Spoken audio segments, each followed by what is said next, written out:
আসসালামু আলাইকুম সম্মানিত ভিউয়ার্স, আমরা একটা প্রতিষ্ঠানের সাব স্টেশনে রয়েছি। এই সাব স্টেশনটা 8 মেগাওয়াটের। এখানে পাওয়ার সাপ্লাই হয়েছে আরইবির মাধ্যমে। আর এখানে 3টা ট্রান্সফরমার রয়েছে। এই ট্রান্সফরমারগুলো 2500 কেভিএ লেখা দেখতেছেন, আর ওই পাশে একটা আছে 3100 কেভিএ। আর এগুলো মূলত হলো ড্রাই ট্রান্সফরমার। আর আমরা নর্মালি যে ট্রান্সফরমারগুলো দেখে থাকি এগুলো oil type transformer. Oil type transformer থেকে এই ড্রাইভ টাইপ ট্রান্সফরমারের বেশ কিছু সুবিধা রয়েছে। এটা হলো 3150 কেভিএ। সুবিধা হলো এটার মেরামতের ঝামেলা কম, যে অয়েল চেঞ্জের ঝামেলা থাকে না। আর দেখা দীর্ঘদিন টিকসই হয়, রক্ষণাবেক্ষণ খরচ কম।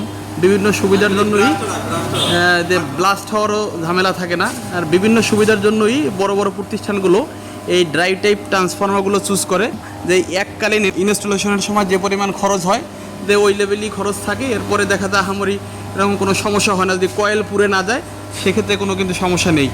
আর এই সাব স্টেশনে আলাদা আলাদা করে 11 কেবি 2টা লাইন আনা হয়েছে।